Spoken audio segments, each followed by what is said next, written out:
आपकी खुशी में, आपके गम में, आपकी आंसुओं में, आपकी मुस्कुराहटों में, आपके आज में, आपके कल में, आपके साथ होगी एक कहानी और मैं। नमस्कार दोस्तों, आप सभी का स्वागत है मेरे चैनल कथा सागर में। दोस्तों, आज मैं आप सब लोगों के लिए प्रेमचंद जी की लिखी हुई कहानी लेकर आई हूँ। इस कहानी का शीर्षक है एक आँच की कसर। ये कहानी हमारे समाज में एक प्रकार की जो कुरीति है उसके ऊपर कटाक्ष करती हुई है।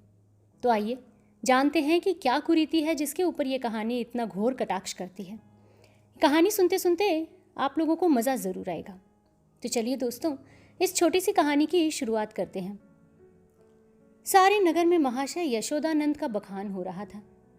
नगर ही में नहीं, समस्त प्रांत में उनकी कीर्ति की जाती थी। समाचार पत्रों में टिप्पणियां हो रही थी। मित्रों से प्रशंसापूर्ण पत्रों का तांता लगा हुआ था। समाज सेवा इसको कहते हैं। उन्नत विचार के लोग ऐसा ही करते हैं। महाशय जी ने शिक्षित समुदाय का मुख उज्जवल कर दिया। अब कौन ये कहने का साहस कर सकता है कि हमारे नेता केवल बात के धनी हैं, काम के धनी नहीं हैं। महाशय जी चाहते तो अपने पुत्र के लिए उन्हें कम से कम 20,000 रुपये दहेज में मिलते, उस पर खुशामद घाते में। मगर लाला साहब ने सिद्धांत के सामने धन की रत्ती भर परवाह नहीं की और अपने पुत्र का विवाह बिना एक पाई दहेज लिए स्वीकार किया। वाह वाह, हिम्मत हो तो ऐसी हो, सिद्धांत प्रेम हो तो ऐसा हो, आदर्श पालन हो तो ऐसा हो भाई। वाह रे सच्चे वीर, अपनी माता के सच्चे सपूत। तूने वो कर दिखाया है जो कभी किसी ने नहीं किया। हम बड़े गर्व से तेरे सामने मस्तक नवाते हैं। महाशय यशोदानंदन के 2 पुत्र थे। बड़ा लड़का पढ़ लिख कर फाजिल हो चुका था, उसी का विवाह तय हो रहा था और हम देख चुके हैं बिना कुछ दहेज लिए। आज का तिलक था। शाहजहांपुर स्वामी दयाल तिलक लेकर आने वाले थे। शहर के गणमान्य सज्जनों को निमंत्रण दे दिए गए थे। वो लोग जमा हो गए थे। महफिल सजी हुई थी। एक प्रवीण सितारिया अपना कौशल दिखाकर लोगों को मुक्त कर रहा था। दावत को सामान भी तैयार था। मित्रगण यशोदानंद को बधाइयां दे रहे थे। एक महाशय बोले, तुमने तो भाई कमाल ही कर दिया। दूसरे, कमाल ये कहिए कि झंडे गाड़ दिए। अब तक जिसे देखा मंच पर व्याख्यान झाड़ते ही देखा। जब काम करने का अवसर आता था तो लोग दुम दबा लेते थे। तीसरा, कैसे कैसे बहाने गढ़े जाते थे साहब। हमें तो दहेज से सख्त नफरत है, ये मेरे सिद्धांत के विरुद्ध है, पर क्या करूं, बच्चे की अम्मी जान नहीं मानती। कोई अपने बाप पर फेंकता है, कोई किसी और खर्राट पर। चौथा, अजी कितने तो ऐसे बेहया हैं जो साफ साफ कह देते हैं कि हमने लड़के को शिक्षा दीक्षा में जितना खर्च किया है वो तो हमें मिलना ही चाहिए, मानो उन्होंने ये रुपए किसी बैंक में जमा किए थे। पांचवा, खूब समझ रहा हूं आप लोग मुझ पर छींटे उड़ा रहे हैं। इसमें लड़के वालों का ही सारा दोष है या लड़की वालों का भी कुछ है? पहला, लड़की वालों का क्या दोष है सिवाय इसके कि वो लड़की का बाप है। दूसरा, सारा दोष ईश्वर का जिसने लड़कियां पैदा की, क्यों? पांचवा, मैं ये नहीं कहता, न सारा दोष लड़की वालों का है न सारा दोष लड़के वालों का, दोनों ही दोषी हैं। अगर लड़की वाला कुछ न दे तो उसे ये शिकायत करने का कोई अधिकार नहीं है कि डाल क्यों नहीं लाए, सुंदर जोड़े क्यों नहीं लाए, बाजे गाजे पर धूमधाम के साथ क्यों नहीं आए, बताइए। चौथा, हाँ, आपका ये प्रश्न गौर करने लायक है। मेरी समझ में तो ऐसी दशा में लड़के के पिता से ये शिकायत ना होनी चाहिए। पांचवा, तो यूं कहिए कि दहेज की प्रथा के साथ ही डाल, गहने और जोड़ों की प्रथा भी त्याज्य है। केवल दहेज को मिटाने का प्रयत्न करना तो व्यर्थ है। यशोदानंद, ये भी लेम एक्सक्यूज है। मैंने दहेज नहीं लिया है, लेकिन क्या डाल गहने नहीं ले जाऊंगा? पहला, महाशय आपकी बात निराली है।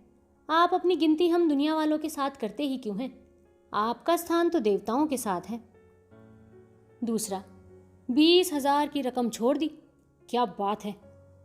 यशोदानंद, मेरा तो ये निश्चय है कि हमें सदैव प्रिंसिपल्स पर स्थिर रहना चाहिए।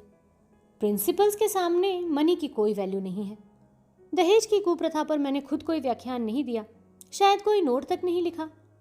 हाँ, कॉन्फ्रेंस में इस प्रस्ताव को मैं सेकंड कर चुका हूँ। मैं उसे तोड़ना भी चाहूँ तो आत्मा नहीं तोड़ने देगी। मैं तो सत्य कहता हूँ, ये रुपए लूँ तो मुझे इतनी मानसिक वेदना होगी कि शायद मैं इस आघात से बच ही न सकूँ। 5वां, अब की कॉन्फ्रेंस आपको सभापति न बनाए तो उसका घोर अन्याय है। यशोदानंद, भाई मैंने तो अपनी ड्यूटी कर दी, उसका रिकग्निशन हो या ना हो इसकी मुझे कोई परवाह नहीं। इतने में खबर हुई कि महाशय स्वामी दयाल आ पहुंचे। लोग उनका अभिवादन करने को तैयार हुए। उन्हें मसनद पर ला बिठलाया और तिलक का संस्कार आरंभ हो गया। स्वामी दयाल ने एक ढाक के पत्तल पर नारियल, सुपारी, चावल, पान आदि वस्तुएं वर के सामने रखीं। ब्राह्मणों ने मंत्र पढ़े, हवन हुआ और वर के माथे पर तिलक लगा दिया गया। तुरंत घर की स्त्रियों ने मंगलाचरण गाना शुरू किया। यहाँ महफिल में महाशय यशोदानंदन ने एक चौकी पर खड़े होकर दहेज की कुप्रथा पर व्याख्यान देना शुरू किया। व्याख्यान पहले से लिखकर तैयार कर लिया गया था। उन्होंने दहेज की ऐतिहासिक व्याख्या की थी। पूर्व काल में दहेज का नाम भी न था। महाशयों, कोई जानता ही न था कि दहेज या ठहरौनी किस चिड़िया का नाम है। सत्य मानिए, कोई जानता ही न था कि ठहरौनी है क्या चीज़, पशु या पक्षी, आसमान में या ज़मीन में, खाने में या पीने में। बादशाही ज़माने में इस प्रथा की बुनियाद पड़ी। हमारे युवक सेनाओं में सम्मिलित होने लगे। ये वीर लोग थे, सेनाओं में जाना गर्व समझते थे। माताएं अपने दुलारों को अपने हाथ से शस्त्रों से सजाकर रण क्षेत्र भेजती थीं। इस भांति युवकों की संख्या कम होने लगी और लड़कों का मोल तोल शुरू हो गया। आज ये नौबत आ गई है कि मेरी इस तुच्छ महातुच्छ सेवा पर पत्रों में टिप्पणियां हो रही हैं, मानो मैंने कोई असाधारण काम किया हो। मैं कहता हूं, अगर आप संसार में जीवित रहना चाहते हो तो इस प्रथा को तो तुरंत ही बंद कर देना चाहिए। एक महाशय ने शंका की, क्या इसका अंत किए बिना हम सब मर जाएंगे? यशोदानंद, अगर ऐसा होता है तो क्या पूछना था, लोगों को दंड मिल जाता और वास्तव में तो ऐसा होना चाहिए। ये ईश्वर का अत्याचार है कि ऐसे लोभी, धन पर गिरने वाले, बुर्दा फरोश अपनी संतान का विक्रय करने वाले नराधम जीवित हैं और समाज उनका तिरस्कार नहीं करता, मगर वो सब बुर्द फरोश हैं। व्याख्यान बहुत लंबा और हास्य भरा हुआ था। लोगों ने खूब वाहवाह की। अपना वक्तव्य समाप्त करने के बाद उन्होंने अपने छोटे लड़के परमानंद को, जिसकी अवस्था 7 वर्ष की थी, मंच पर खड़ा किया।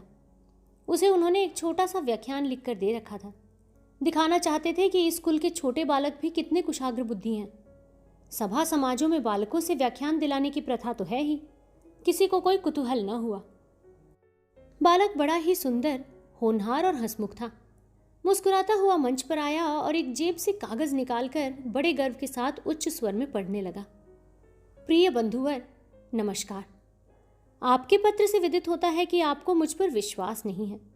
मैं ईश्वर को साक्षी करके धन आपकी सेवा में इतनी गुप्त रीति से पहुंचाऊंगा कि किसी को लेश मात्र भी संदेह न होगा। हाँ, केवल एक जिज्ञासा करने की धृष्टता करता हूँ। इस बार व्यापार को गुप्त रखने से आपको जो सम्मान और प्रतिष्ठा लाभ होगा और मेरे निकटवर्तियों में मेरी जो निंदा की जाएगी, उसके उपलक्ष्य में मेरे साथ क्या रियायत होगी? मेरा विनीत अनुरोध है कि 25 में से 5 निकालकर मेरे साथ थोड़ा न्याय किया जाए। महाशय यशोदानंद घर में मेहमानों के लिए भोजन परोसने का आदेश करने गए थे। निकले तो ये वाक्य उनके कानों में पड़े, 25 में से 5 मेरे साथ न्याय किया कीजिए। चेहरा फाक हो गया। झपट कर लड़के के पास गए, कागज उसके हाथ से छीन लिया और बोले, नालायक, ये क्या पढ़ रहा है? ये तो किसी मुवक्किल का खत है जो उसने अपने मुकदमे के बारे में लिखा था। ये तू कहाँ से उठा के लाया है? शैतान कहीं का, जा वो कागज ला जो तुझे लिख कर दिया था। एक महाशय, अरे पढ़ने दीजिए, इस तहरीर में जो लुत्फ है वो किसी दूसरी तकरीर में ना होगा। दूसरा, जादू वो जो सिर चढ़ के बोले। तीसरा, अब जलसा बर्खास्त कीजिए, मैं तो चला। चौथा, यहाँ भी चलतू हुए भाई। यशोदानंद, अरे बैठिए बैठिए, पत्तल लगाए जा रहे हैं। पहला, बेटा परमानंद, जरा यहाँ तो आना, तुमने ये कागज कहाँ पाया?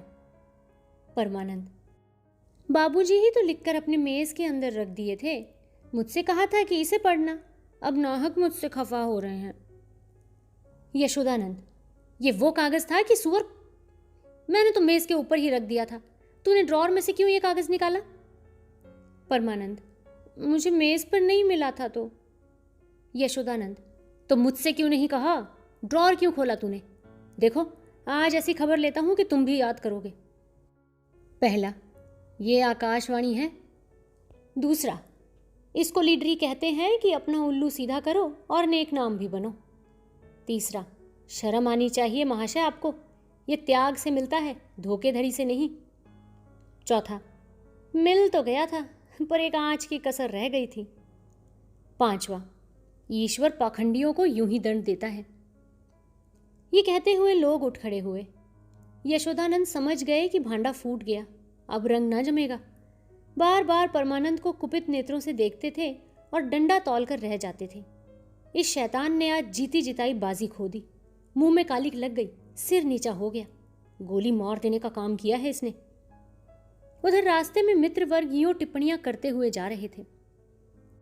पहला, ईश्वर ने मुंह में कैसी कालिमा लगाई कि हयादार होगा तो अब सूरत न दिखाएगा। दूसरा, ऐसे ऐसे धनी मानी विद्वान लोग ऐसे पतित हो सकते हैं, मुझे तो यही आश्चर्य है। लेना है तो खुले खजाने लो, कौन तुम्हारा हाथ पकड़ता है, पर यह क्या कि माल चुपके चुपके उड़ाओ और यश भी कमाओ। तीसरा, मक्कार का मुंह काला हो। चौथा, यशोदानंद पर तो दया आ रही है मुझे। बेचारे ने इतनी धूर्तता की, उस पर भी कलई खुल ही गई।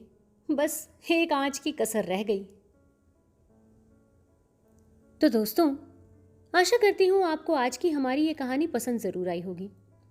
ये कहानी हमारे समाज में दहेज प्रथा के ऊपर एक तीखा कटाक्ष करती हुई है और कहानी को इस मज़ेदार ढंग से लिखा गया है कि शायद सुनते सुनते कई जगह तो मैं खुद को हंसने से नहीं रोक पाई। तो चलिए, आशा करती हूँ कि आप लोगों को भी ये पसंद आई होगी और आप अपने कमेंट्स के ज़रिए मुझे इस कहानी के बारे में अपने विचार बताएंगे ज़रूर। तो दोस्तों, अगर आप पहली बार मेरे इस चैनल पे कहानियाँ सुन रहे हैं तो इसे सब्सक्राइब ज़रूर कीजिएगा। साथ ही इसे अपने दोस्तों और जानकारों में शेयर भी कीजिएगा। जल्दी ही आप लोगों से फिर से मुलाकात होगी एक नई कहानी के साथ। तब तक के लिए मैं आप सब लोगों से विदा लेती हूँ। आप अपना और अपने पूरे परिवार का ध्यान रखिएगा, खुश रहिएगा और स्वस्थ रहिएगा। नमस्कार।